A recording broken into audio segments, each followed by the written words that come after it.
All right, let's get started. Hello, everyone. Welcome to the No Fear Job Search webinar series, or welcome back. My name is Linda, and I'm the marketing coordinator at Jobscan. And if you're not familiar with Jobscan yet, we are a Seattle-based company dedicated to making the best online tools for job seekers. We put this entire webinar series together in response to, all the uncertainty in the world and the job market right now. Our goal with this series is to get as many job seekers as we can in front of the people and the tools that can help them right now. And today's series is the 8th of 15 in the No Fear Job Search series. So we're just about a little over halfway through. Today we have Monica Fochtman speaking about how to quickly craft a cover letter that makes a difference. We hope to see you at some of the other sessions tomorrow and next week as well. You can check out that at jobscan.co/no-fear. And with all of that, I am delighted to turn it over to today's presenter, Monica Fochtman. Welcome, Monica, and please take it away. Thanks, Linda. Hi, everyone. Thank you so much for being here. My name is Monica Marcellus Fochtman, and I am a career coach and resume writer, and thrilled to be with you today to talk about crafting cover letters. Love seeing all of the people in the chat already talking about where they're from. That's fantastic, seeing people from Malaysia, Toronto, Wisconsin, New Jersey. I'm from New Jersey, born and raised. So again, career coach, certified professional resume writer. I'm also certified on the Myers-Briggs type indicator. Born and raised in New Jersey, went to college in Boston, and now I live in Michigan. I am a wife, mom to 2 boys, and I love to read and write, so I actually have the perfect job for me. And my business is Sheldrake Consulting. I am the founder and owner of that company, and I work with clients from across industries and specialize in mid-career professionals and professionals wanting to shift industries. So what you are going to learn about in today's session is why you need a cover letter, what it looks like, what to include, and then part of that is also what not to include, how you can get started, and also how to proofread. All right, so do you need a cover letter? Yes. If the only thing that you take away from today's session is that it's this, yes, you need a cover letter. You absolutely needed one before coronavirus and before all of us were in this very uncertain, bizarre world that we're in right now. You needed one before all of this, and you definitely need one now. Okay, your cover letter is your elevator pitch, your speech, your brand on paper, your opportunity to tell your story so that you get to the next phase of the process.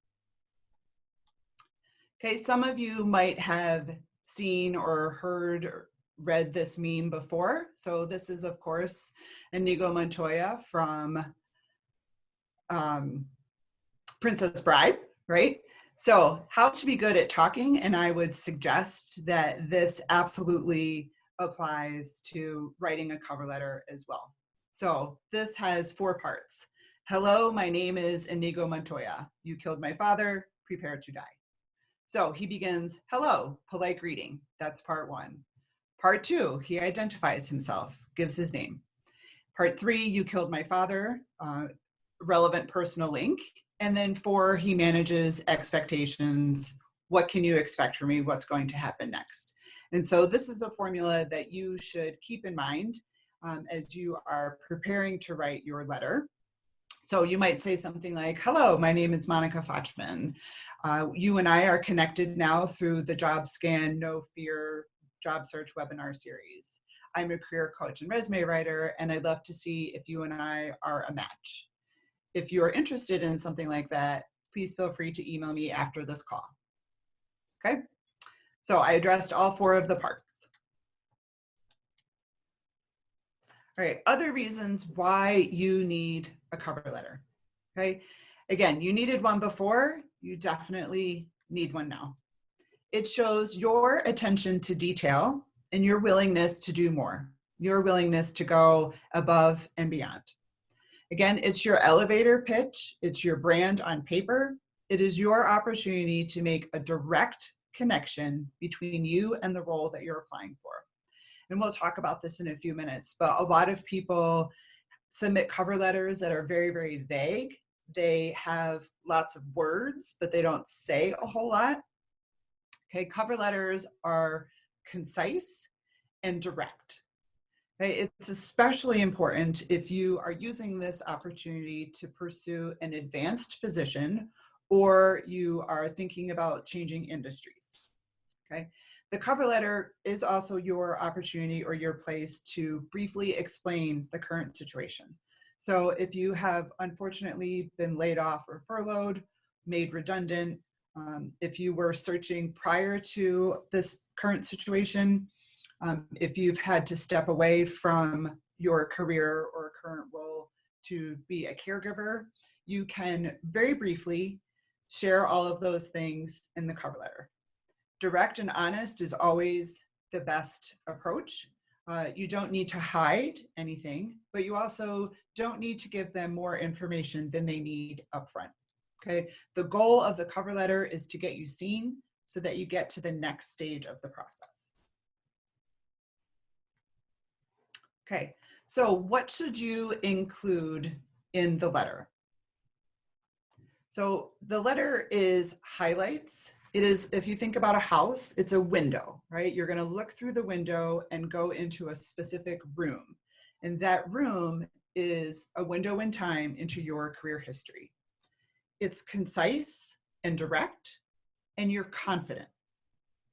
Okay, so you are not repeating your resume. You're not giving them the whole house. Okay, they don't need the whole story.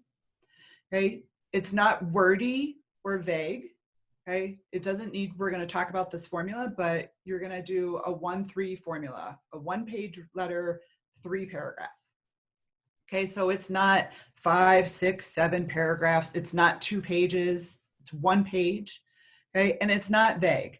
I don't know if any of you have ever interacted with someone who talks a lot, but doesn't say much.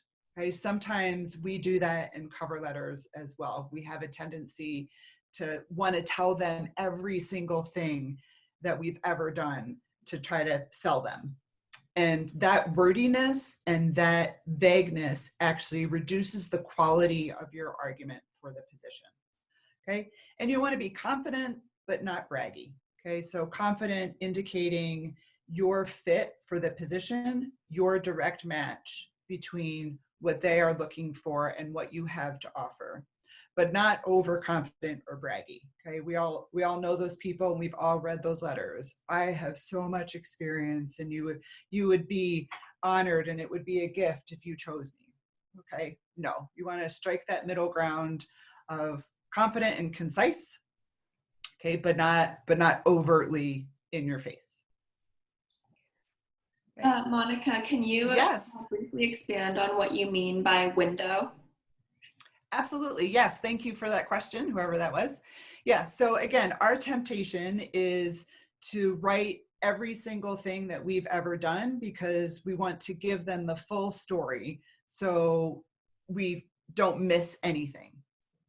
Right. And that's what I mean by the whole house. You say, I've got 15 years of experience, 5 years here, 10 years here, or 8 years in this position, 7 years in this position, when maybe that 7-year role has nothing to do with this particular position that you're seeking right now.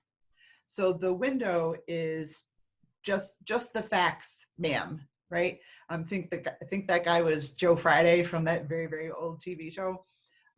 So it's a window into a certain period of time that is a direct connection to the new position that you're seeking. Okay, so if the role that you had 2 years ago that you only did for a year, maybe, isn't related to this position, then you don't need to spend too much time talking about it.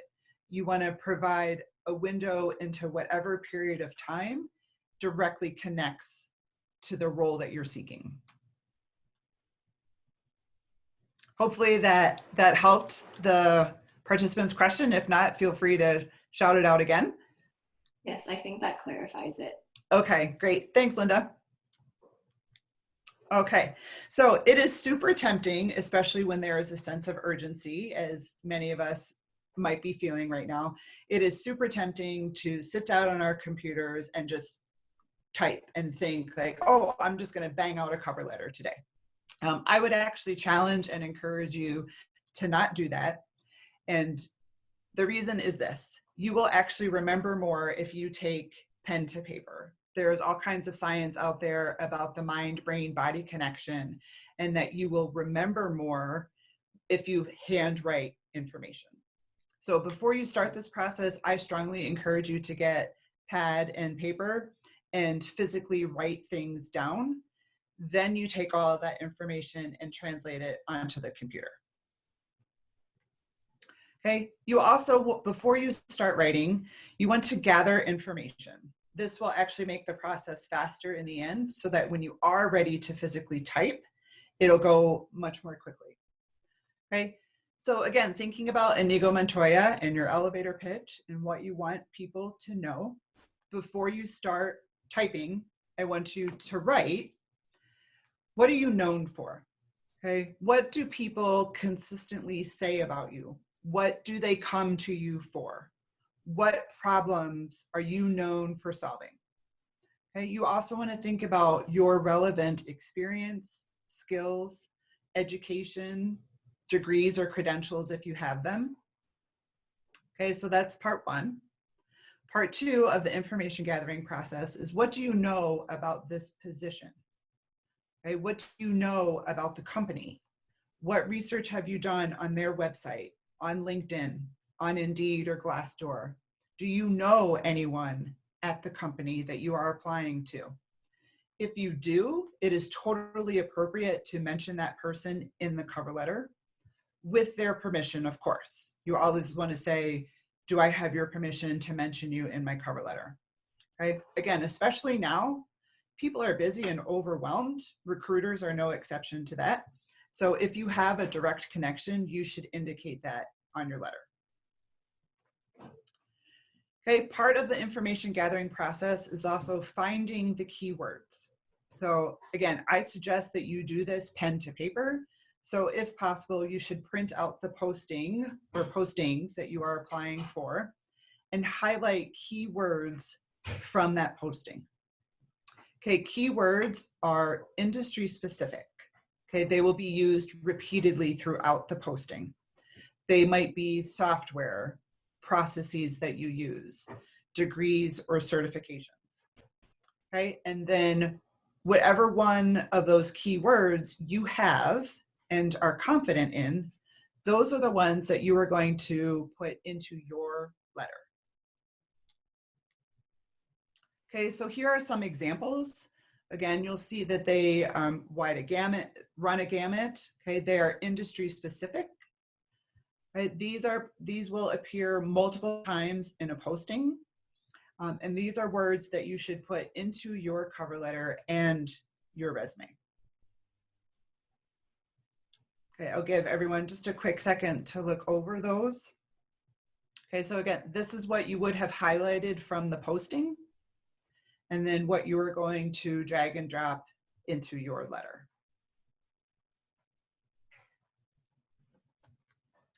Okay, other keywords, again, are going to be really industry specific or directly related to technical skills. This is especially relevant to anyone who might be in tech, engineering, finance, healthcare, any industry where there is very specific programming and or processes that you are using to do your work. So these are also keywords that you should use in your letter. Why keywords? Okay, there are two reasons for this. The first is to make it past the applicant tracking system. We've probably all heard about that, ATS. ATS is a software system that companies are using to scan your document, your cover letter and your resume. And once you have met the threshold for whatever they have set that to be, once your documents have met that threshold, then your materials go into the next round and you meet, hopefully, a person. Okay, so the keywords are a strategy to help meet the ATS requirements. So that's the first one. The second one is it demonstrates that you know the organization and that you know the role that you are applying for. So that when it does get to a person, right, that person reading it says, oh, Fred, he knows us. Sean knows us. Luke knows us. Margie knows us, and we want to talk to her. We want to talk to him, okay? It creates that sense of match, of fit, okay, of direct connection between you and them. So they say, oh yeah, this person speaks our language. This person gets us, and we want to talk to you. Monica, I think it's Yes. more widely known that applicant tracking systems scan resumes, but Tanya asks, do cover letters get assessed by ATS as well? Yes. Yes, they absolutely do. And on some applications, and this is actually on a future slide, I suggest that, again, clients, you should always have a cover letter. And if possible, that you submit it as one document with the resume. So the cover letter is first, and then your resume is after. Of course, you should always be following the instructions that are on the company website. Some organizations will request that you submit a cover letter as a separate document. That's fine. But yes, a cover letter, it gets scanned for ATS as well. Great. Thanks for the question. And feel free to keep shouting those out. And Linda and Paige are doing a great job of funneling those to me. So, okay. Believe it or not, writing should be fun. Okay, clearly this woman feels confident. She knows herself. She knows her story. She's ready to celebrate. And if you've done the information gathering process first and you've done your homework on yourself, the actual sitting down to type the letter should be pretty fun. And it really, hopefully, shouldn't take you too long. If it is taking you a long time and you're spinning, then I would suggest that you go back and do more of these other steps first. Okay, but writing should be fun because you know your story better than anyone else. And this is your chance to sell it to the organization. Okay, once you have all of your information and you are clear on the story that you want to tell about yourself, you're going to format your letter. Okay, you should have a header that goes across that includes name, email, and phone number, your customized LinkedIn URL, and your location, maybe. There's debate about this, but if you are a local candidate and your physical location would be an asset to the organization, then I encourage clients to include it. If you are relocating, especially if you might be making a move, say, from Chicago to LA or New Jersey to down south, okay? In that particular instance, your location isn't necessarily an asset, so you can leave it off. Okay, but you're gonna create a header that goes across. That's gonna go on your resume as well. And then cover letter, resume. If possible, you're gonna save it as one document and submit it as a PDF, if possible. Again, you should always be following the directions and instructions that are on the company website.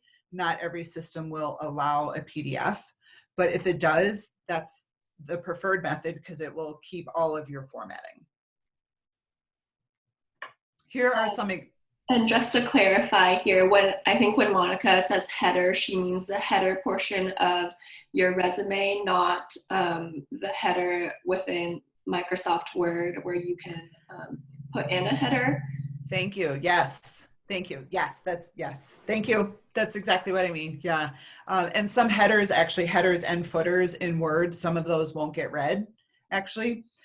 So yes, you're better off not using a header on your resume. So yes, thank you for the clarification. When I say header, this is what I mean. So it's your name, bold and centered.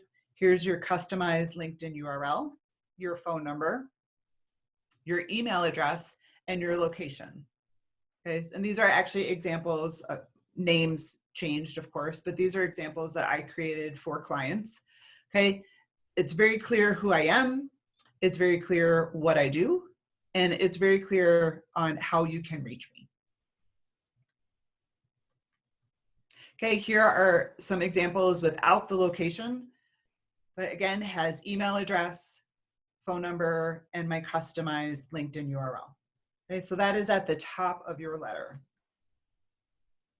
Okay, then the actual letter itself, you are going to do a 1-3 template, 1 page, 3 paragraphs.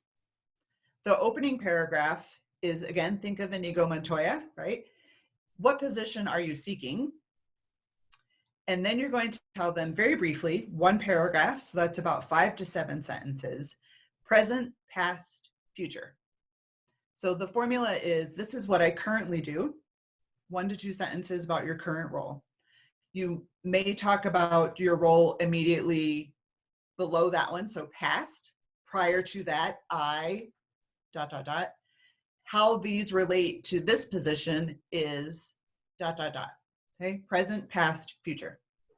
The middle paragraph is specific accomplishments directly related to the role, and it can be bullets. I actually encourage all of my clients to use the bullet template, and when I am writing client cover letters for clients, I use bullets as well in that middle space.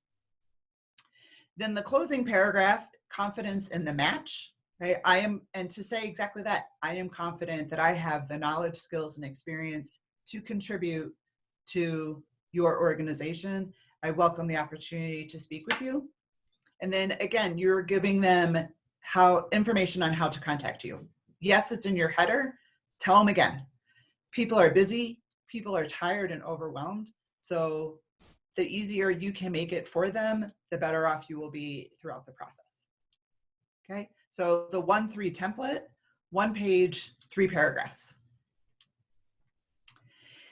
Now that you have the template, remember that each letter that you write is a snowflake.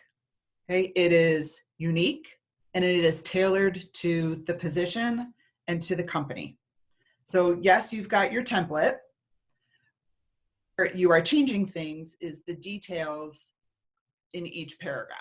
Okay, and always, always, always make sure that you are proofreading and editing so that you don't send the wrong letter to the wrong place. Okay, I've done it, or I've misspelled someone's name or mistyped my own phone number.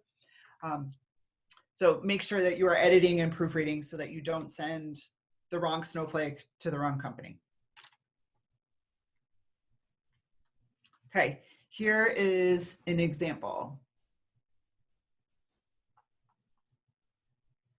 Okay, so this is the opening paragraph. The position is an opportunity to combine my passion for social justice and my strong advocacy skills in a dynamic nonprofit environment. And I'm excited to submit my application for your review. Okay, that's direct. I currently serve as an outreach specialist with the Luke Foundation in Okemos, Michigan, where what do you do? 2 to 3, 5 brief words here about your current position. The coalition building work that I've done is directly related to the position. Okay, so you'll see these purple colored texts. That is where you're plugging in the keywords from the posting. Okay, so opening paragraph. Who are you? What are you applying for? Why? This is another example of an opening paragraph. This one's a little bit longer. This particular applicant had a little bit more experience, as you can see here. Okay, and again, you are quantifying, you are telling them everything that you want them to know. You control the narrative here, and you are always leading with what you have, okay, the experience, the knowledge, the skills, the education. So again, you can see the purple are the keywords that you are going to plug in after you've looked at the posting, okay? And you are using their words back to them as much as possible. Okay, so this particular person worked at a bank and actually oversaw a team of collection agents.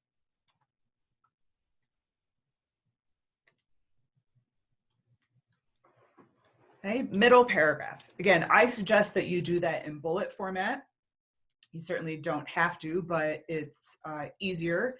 It's easier on the eye and faster for both the system and a person to actually read it and make the connection. Okay, so this is where you're really drilling into the specific highlights and accomplishments, whether across your career or from your current or most recent position. Okay to be direct, to say highlights from my current role or highlights from my career directly related to this position include, and then here are my bullets. Okay, you'll notice in this particular example that there are 4. If you are going to use bullets, you need at least 3. You don't ever bullet out 1 or 2. Okay, because a bullet is, you are directly calling the reader's attention with their eye to this text. So it needs to be worth it, right? So you are explaining highlights, okay? Again, remember that window analogy? This is where you're putting in the window stuff. Okay, you're using keywords as much as possible and you're specific. So you'll notice that almost every bullet here has either a keyword or some sort of metric or both. Okay, manage company's social media account with 15,000 followers.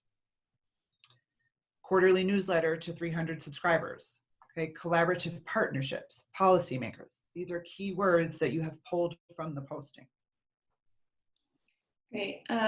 Allison has a question here. She's asking, should these bullet points or accomplishments only come from my current role or most recent role, or can she pull things from her previous roles as well? Great question, thank you.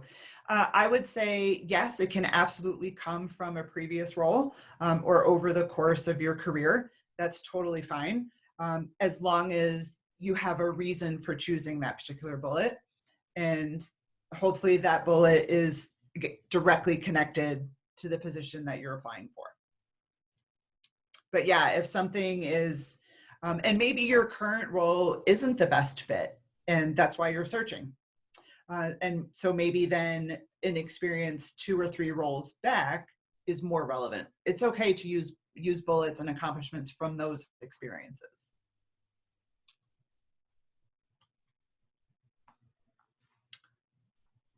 All right, here's another example of a middle paragraph. My resume is enclosed for your review. Key accomplishments from my career that are directly related to this position include. Okay, so this particular candidate, to the question actually we just answered, these are over the course of a career, not necessarily from one role. Again, you'll see that they are loaded with keywords and metrics. Okay, so you want to quantify, quantify, quantify. This is data that tells your story and creates, again, that direct match between you and them. You are saying to them, I can do it for you because I've done it before, and here's how. Here is my evidence that backs up my story. Great. And a couple of people ask, should the bullet points be in past tense or present tense? Great question. It doesn't matter as long as you are consistent. And so certainly if something is a current role, then it would be in present tense. If something was from past roles, then it would be in past tense. So this particular example is past tense. And then this one is present tense, except for the last one. Okay, and then here in your closing paragraph, think of Inigo Montoya again. Who are you? What are you known for? I'm enthusiastic, passionate, and a quick learner. confident that I have the experience and project management, database management, building stakeholder relationship skills, communication skills, organizational abilities. I have the Python programming skills. Okay, you're going to plug in a keyword there. I have the skills needed to contribute positively to company. I welcome the opportunity to speak with you about my qualifications in more detail. I can be reached at phone number, email. I look forward to hearing from you soon. Thank you. Okay, it's concise, it's direct, it's honest, indicates that you are ready to speak with them and how they can contact you. So this example is a little bit smushed because I wanted to try to get the whole thing onto one page, but visually this is what a letter should look like. So there's your header across the top, company address. If possible, of course, you want to try to address it to a person. You can try to dig for that information on LinkedIn or Indeed or Glassdoor. I'm not really a fan of to whom it may concern. It's a good one. It works. Search committee, dear recruiter, hiring manager. I'm actually surprised that I used to whom it may concern on this particular example. But so this is paragraphs. So, and visually, it's very pleasing to the eye. It has good white space. It's visually balanced. There aren't paragraphs that go extremely long or hang over the sides. See here in the middle is 4 bullets, and then the closing. And actually, those bullets should, they're okay. They should be even more specific. Okay. Linda, I think that's a good place to just pause for a quick second and see if there are any more questions before we start to wrap up a little bit. Sure. Monica, do you have an ideal font or size that you recommend for cover letters? Yeah, great question. Thank you. So your font should match the industry that you are in. So my personal favorite, it's the Microsoft Office default right now, but it's Cambria, and then Calibri. Arial's a good one. But if you are in a more creative industry, say maybe marketing, PR, advertising, maybe you work for yourself as a consultant, you are a social media manager, those industries, it would be totally appropriate to have a more creative font. Century Gothic or Railway actually is one of my personal favorites. But whatever you are comfortable with, I don't ever use Times New Roman, just it looks kind of dated. And I used Times New Roman when I was in college. I won't tell you how long ago that was. But yeah, whatever you're comfortable with, and it should really match your personality and the industry that you're in. Also, color is okay, very, very sparingly. I would never, ever use colored text here, but it would be totally okay to have maybe a colored line here in the header or your name in a color. Never red, ever, but some really deep green, blue, purple is okay. Again, if that matches the industry that you're in. Great. And in the closing paragraph, someone asks, is it okay to, let them know that you'll be following up with them in a couple days or in a week, or should you leave it more open-ended like you did here? I think either is fine, honestly, as long as you do what you say you're going to do. So if you say, I will be reaching back out to you in 2 weeks to confirm receipt of this message and ask questions about the process, that's totally fine. But just make sure that you actually do that so that in 2 weeks you follow up with them. Great. Let's see here. We have a couple of questions of how to address if there was a layoff or if you took some time off to take care of family. I know you mentioned being really honest about it. Can you share anything else? Sure. Yeah, I think the silver lining, if you will, of what's happening right now is companies are becoming more and more accepting of those gaps because so many of us are in that situation now. Whereas before they might have, maybe given you a little red flag for those. And, there's, crazy numbers of unemployed people. It's in the millions of people, at least here in the States. So yeah, I would be brief, I would be direct and say, I was recently furloughed from my role as a computer programmer at Gordon Foods. Look forward to continuing to advance my career and contributing to this industry. Mm-hmm. Again, you don't want to give them too much information, but you also don't want to hide it either. You also don't have to say anything about that in this letter. You can if you choose. If you feel that's important to you, to your story, to why you're looking right now, put it in there. And it could go in the opening paragraph or in the closing. But there's no hard and fast rule about you having to include that information.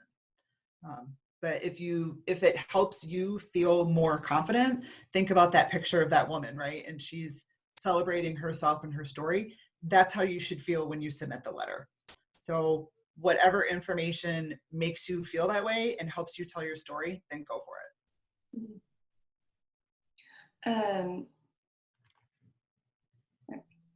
I think we can move on and take questions at the end. Great. Fantastic. Thanks, Linda. And thank you everyone for your questions. All right. The biggest step that most people miss when they are writing cover letters is editing and proofreading. Okay. Do not give it to your friend. Don't give it to your mom or your partner or your spouse. Okay. Because they know you, they love you, they care about you, and they're going to just read it and be like, this is great. So the best way, honestly, is to put it away for at least a day, if possible, and then come back to it. Editing is when you are moving texts, you're changing bullets, you are changing the letter for content, style, flow. The best way to catch editing errors is to read your writing out loud. Okay, proofreading is where you are checking for spelling and punctuation. The best way to catch errors this way is to actually read from left to right, bottom to top. So it hurts your head the first couple of times you do it, but once you've done it, you actually get used to it and you will catch so much more stuff. Because we have all been there. We've looked at something 100 times, we submit it, and then you find something after you've clicked submit. So as much as possible, you want to edit and proofread before. Okay, if you are feeling stuck, if you're spinning and this process is taking you way too long, take a break, go outside, take a quick 15-minute walk, have a glass of water, and then come back and try again. Okay, this really should be fun, because remember, you control the story. It's your career, it's your work experience, and you get to craft the narrative. I'm happy to take more questions or comments. And thanks so much for your participation. It was great to be here with you today. Thank you, Monica. Let's see. Monica, any suggestions for new graduates when crafting a cover letter? Or should they incorporate their education, or how would you go about that when you're applying to that first job? Yeah, thank you for the question. Yes, especially if your education is directly related to what you're applying for. You can also talk about any co-curricular leadership experiences that you had, study abroad, an internship, an externship, a job that you had on campus. Were you involved in Relay for Life or a fraternity or a sorority? Did you have leadership roles or active roles in those organizations? And if you did, what did you learn from them?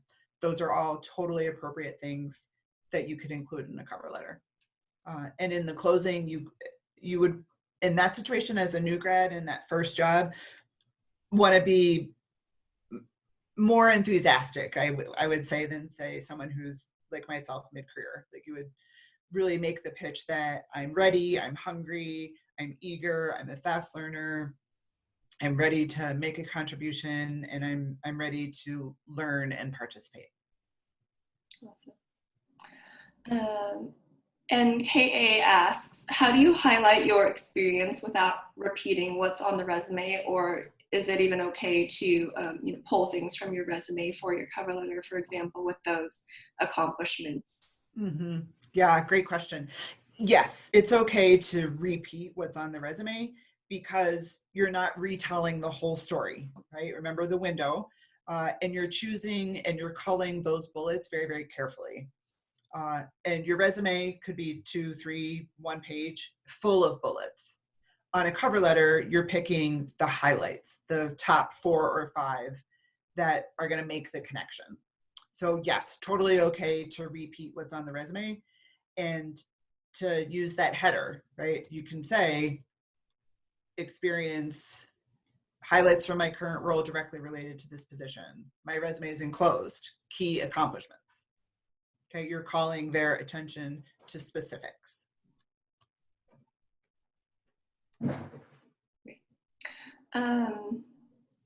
And we have a question here asking, in the opening paragraph, is it relevant to mention where you found the job or how you came Sure. to the job? Mm-hmm. Yep, sure. And yeah, absolutely. I saw this post. I was excited to see this posting on LinkedIn. Mm-hmm. I, got really excited and eager when I saw this on Indeed. And in that opening paragraph, that's also where you would mention if you know someone personally, right? Linda Q at Jobscan referred me to this position. Okay, that's the perfect place to mention that person specifically. Great. And we've talked about layoffs. We've talked about cover letters for recent grads. What about career changes? How should those be addressed on the cover letter? Yeah, great question. Thank you. Yeah, so keywords are always important. They are even more important for someone making an industry shift. And so what you're going to do in the cover letter and the resume, but on the cover letter especially, is you're going to make that translation for them. And so, for example, my previous industry was education. And so I would always refer to students. Well, in my new industry as a coach, they are clients, prospects, participants, right? So it's the same people and I'm doing the same work, but how I refer to them is different, right? So you want to match the industry that you're going to and not overemphasize the industry that you're coming from. And you can say, I am eager to make this shift from program management to nonprofit leadership because why are you making the shift? What are the skills and experiences that are direct translations to the new industry? Yeah, keywords really, really important in an industry changing cover letter. And Denise asks, should you upload your cover letter as page 1 of your resume when you are applying, or as 2 separate documents? And with that, is there a file format that you recommend submitting your cover letter in? Mm-hmm. So if the application portal, whatever you're on, will let you do it, yes, I would do cover letter as page 1 and then resume after that. I would submit it as one file and as a PDF if possible, because that will preserve your formatting. Not every system will let you do that. And so usually Word is the standard. Sarah asks, what if I notice a mistake in my cover letter after I send it? I know we all try to proofread, but sometimes things slip through the cracks. Is there any damage control that can be done? Great question, Sarah. Thanks. I appreciate your honesty. Yeah, we've all been there. I would say it depends. It would depend on how big it is. If you've missed a period or maybe you've transposed 2 letters, I would let it go. Because again, I think the advantage of this time that we're in right now is where everyone is extending more grace to ourselves and to applicants. And so I wouldn't call attention to it. However, if you have addressed the wrong person, you have addressed the wrong company, you maybe have switched the company and the role, then I would resubmit if possible and email a person, you know, my sincere apologies. In my excitement for this position, I accidentally submitted the wrong letter. I hope that you'll consider this one instead. Great. Someone here is asking, should you disclose a disability in your cover letter? And I think along the same situation here, any tips for, you know, older job seekers? Should they address their age, or is this a no-no? Yeah, great questions. Disability, would I disclose? My first instinct is no, because it shouldn't matter, right? You are an amazing, complete, whole person who is capable. However, if you feel that it is a barrier to them and or an accommodation that you would need to do the role successfully, especially in an interview situation, then you might disclose. So for example, you might say, I utilize a wheelchair for mobility and would request that we talk about that before. But beyond that, I don't think I would disclose, because all of us should lead with what we have, and foreground are awesome and foreground are amazing, and not give them information to exclude you. And I would say that for the age as well. Does ageism happen? Yes, it does. You know, and unfortunately, you know, it's illegal. But it's happening. But I would never, ever in a cover letter say, I'm 55 or I'm 60 looking for my last role before retirement. Always lead with experience and expertise. The advantage of being a more senior professional is you have years of experience that you can rely on. And so flip that script and lead with that as an advantage in your application. And we have a couple questions and comments here about the red text. Why is using red font in your cover letter sort of a no-no? Yeah, so a couple reasons. One, it's just very jarring to the eye. It's not a naturally pleasing or soothing color. And for a lot of us, it actually reminds us of being in grade school when a teacher was like crossing stuff out on your paper.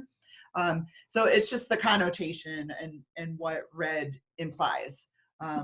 It can also look like dangerous or a correction or like you're shouting.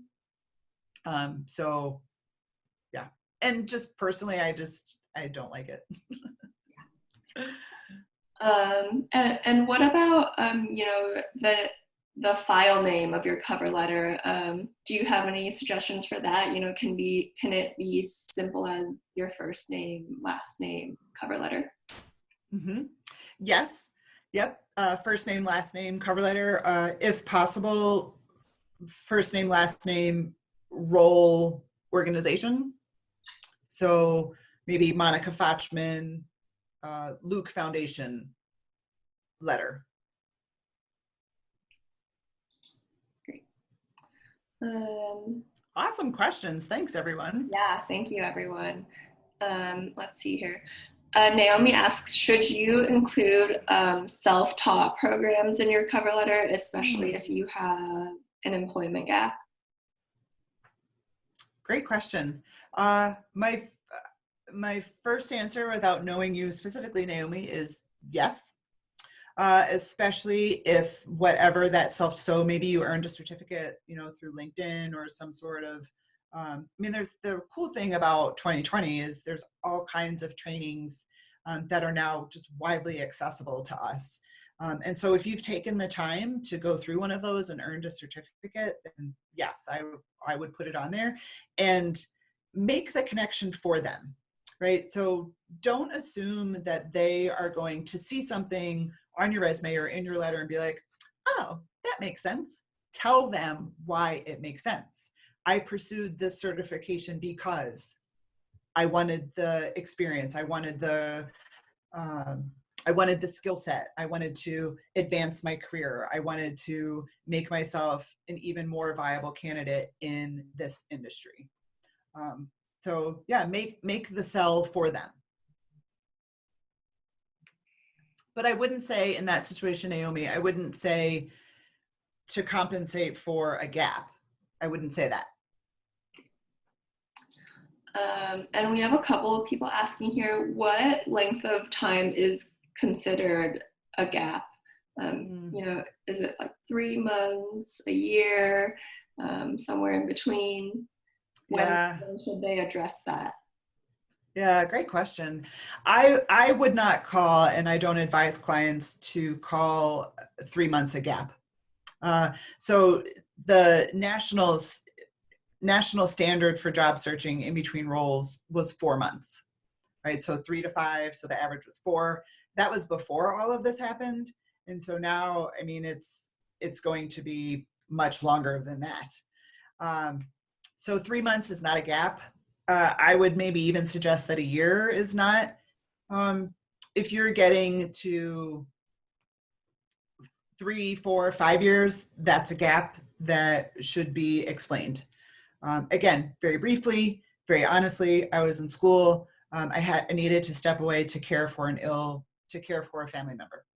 You don't even need to say what their diagnosis was, or if it was your mom or they don't need to know that. Just, I needed to care for a family member.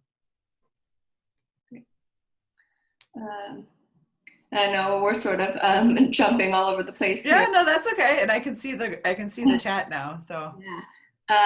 Someone asks, will margins impact, you know, especially how the applicant tracking system reads the cover letter? Are they important to consider? I don't know that it actually impacts ATS specifically, but it just impacts the general readability of the document. So you should have good white space. If you'll remember the example that I had, there was good white space on the top and around on the sides and even in between paragraphs. 1 inch margin is the standard. I don't ever go below 0.6 on all sides. And especially just no one's going to read that much text if it's going all the way across your page. Thank you. And as we get to the top of the hour here, let's take just one more question. Julie asks, do you have any quick tips for converting a cover letter into maybe a brief networking letter or email? What should people include in those? Yeah, I would suggest actually that a networking letter is easier to write because by nature it's a little bit more informal. How I would convert it, I would use the first paragraph and probably condense the middle and the closing. And the sell and the closing doesn't need to be as hard if it's a networking letter, because networking is you're introducing yourself, you're kind of doing a warm up to get to the place where they would actually then ask for your cover letter. Thank you, Monica. And yeah, of course. We're just about up on our time here. So thank you everyone for joining us. I think we all really enjoyed your presentation, and hopefully everyone feels less anxiety and frustration around crafting their cover letters now. I hope so. Yeah. And that's it for today. I hope to see some of you at our future webinars later on, and best of luck to all of you in your job searches and navigating these difficult times. Yeah, good luck, everyone. Be kind to yourselves. Thank you for being here. It was great. Thanks. Thank you. Online listings make applying for jobs easier than ever. So why aren't you getting a response from employers? Easy applications means more applicants, which means more competition. Leading companies use automated software tools called applicant tracking systems, or ATS, that weed out many resumes before they even reach a real person. So how do you cut through the noise? With Jobscan. Jobscan uses artificial intelligence to get your resume past the filters. We've reverse engineered their systems to create an intelligent tool that provides proprietary insights to optimize your resume at a much deeper level, so you can tailor your resume for each job based on precise keywords and skills most valued by the company. Jobscan can even optimize your LinkedIn profile so company recruiters find you before you even know they're looking for your skill set. Let Jobscan maximize your chances with every application. Register for your free account and run your first scan today.